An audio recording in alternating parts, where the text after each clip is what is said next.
Star. इन दिनों बाढ़ और बारिश से देश का एक बड़ा हिस्सा जलमग्न है। इसमें एक अंश खेती योग्य जमीन का भी है। अभी तो पानी की अधिकता है, लेकिन जब फसलों की सिंचाई का वक्त आता है तो पानी की कमी देखी जाती है और किसान नहरों में पानी आने का इंतज़ार करते हैं या फिर भूजल का दोहन करते हैं। भारत में बड़ी पैमाने पर नहरों से सिंचाई पिछले 7-8 दशकों से हो रही है। नहर नालियों से होकर पानी जब खेतों में पहुंचता है तो अपने साथ कई तरह के लवण और विशेष रूप से सोडियम क्लोराइड यानी नमक भी कृषि भूमि पर ला छोड़ता है। भूजल में भी सोडियम क्लोराइड होता है, कहीं कहीं तो कुछ ज़्यादा ही, जो भूमि की उपजाऊ शक्ति घटाता है। नहरों की पानी या भूजल से आने वाले लवण मिट्टी के ऊपरी सतह में ही रख जाते हैं। इनकी मात्रा बढ़ती जाती है क्योंकि उसे निकालने की कोई व्यवस्था नहीं है। जिन खेतों पर दशकों से सिंचाई हो रही हो वहाँ लवणता की समस्या विकराल रूप लेती जाती है और भूमि के उत्पादन क्षमता घटने के साथ वह ऊसर बन जाती है। इस तरह की उदाहरण विभिन्न राज्यों की कृषि भूमि पर प्रायः देखे जाते हैं। चूँकि तटीय क्षेत्रों पर समुद्री तूफान, चक्रवात आदि का प्रकोप प्रायः होता रहता है, इसलिए वहाँ समुद्री पानी जो अत्यंत खारा होता है, भूमि की उत्पादन क्षमता 1-2 दिन में ही समाप्त कर देता है। इसके लिए एकमात्र निदान उपसतही जल निकासी प्रणाली यानी सब सरफेस ड्रेनेज सिस्टम है। यह एक तरह की तकनीक है जिसमें कई तरह की नालियां होती हैं। इन नालियों के माध्यम से भूमि से लवण को बाहर किया जाता है।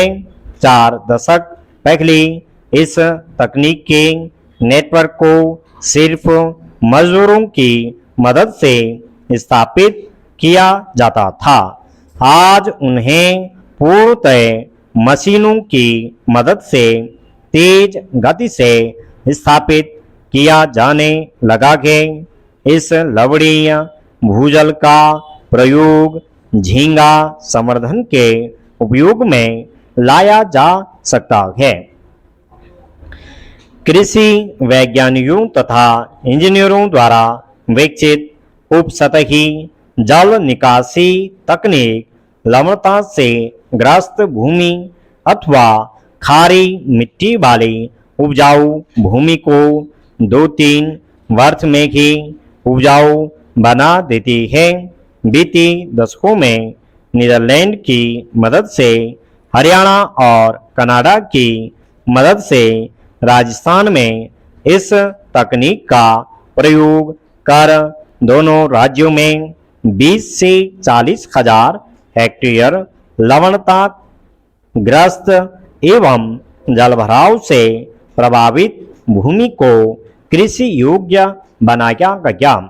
कृषि वैज्ञानिकों की शोध में यह ज्ञात हुआ कि जिन लवणता ग्रस्त खेतों पर उत्पादकता 500 किलोग्राम प्रति हेक्टेयर होती थी, वहां पर उपसतही जल निकासी तकनीक से कृषि उत्पादकता 2000 से 2500 किलोग्राम प्रति हेक्टेयर हो गई।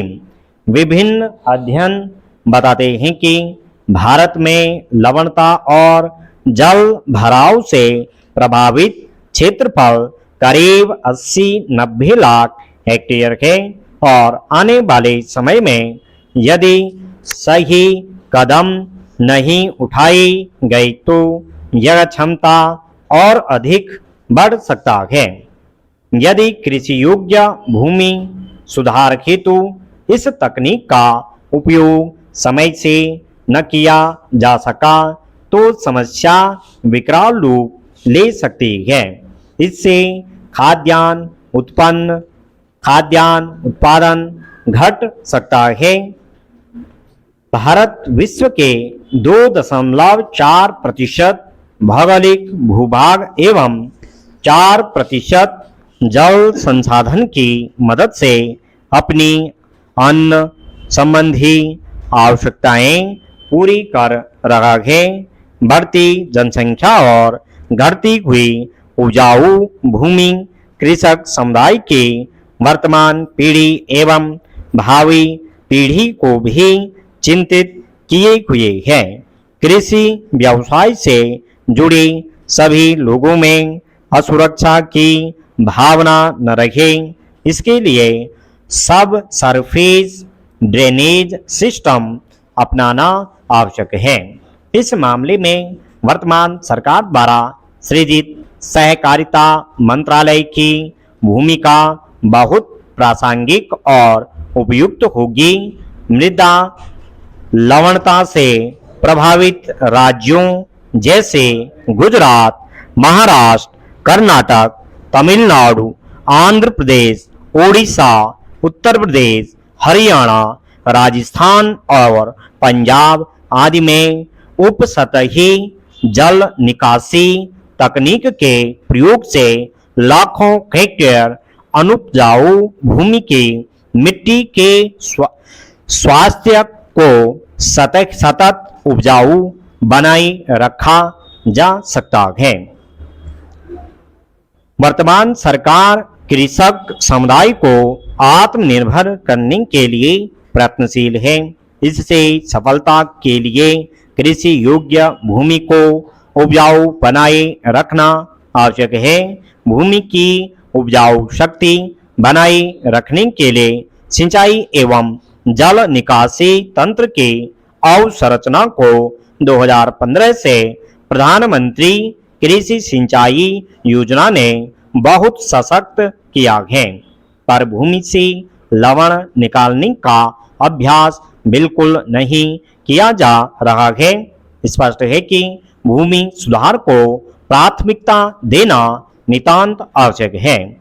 मृदा स्वास्थ्य कार्ड योजना की सफलता को पूर्णता तब प्राप्त होगी जब यह भी पता किया जाए कि किन किन क्षेत्रों में मिट्टी की लवणता की समस्या गंभीर है, जहां कृषि उत्पादकता नगण्य हो गई हो, वहां कृषि भूमि को उपजाऊ बनाए रखने में एकमात्र उपाय उपसतही जल निकासी तकनीक ही रह जाती है। इस तकनीक का इस्तेमाल नीदरलैंड, अमेरिका, कनाडा और पश्चिमी यूरोपीय देशों में किया जा रहा है। सहकारी व्यवस्था के तहत केंद्र एवं राज्य सरकारों की प्रयासों से भूमि को उपजाऊ बनाने का काम आरंभ करना बहुत सुगम होगा। कृषि भूमि को उपजाऊ बनाने की इस परियोजना में औसतन 1.5 लाख रुपये प्रति हेक्टेयर की लागत आ सकती है। यह हमेशा लाभकारी सौदा ही होगा, क्योंकि भूमि अधिग्रहण में 1 हेक्टेयर भूमि का मुआवजा लगभग 2.5 से 3 करोड़ रुपये देना पड़ता है। भूमि सुधार की इस कार्यक्रम के लिए अंतर्राष्ट्रीय सहयोग प्राप्त किया जा सकता है। इससे उपजाऊ कृषि भूमि की उपलब्धता बढ़ जाएगी और भूमि अधिग्रहण कानून बनाने में भी आसानी हो जाएगी। स्टॉप।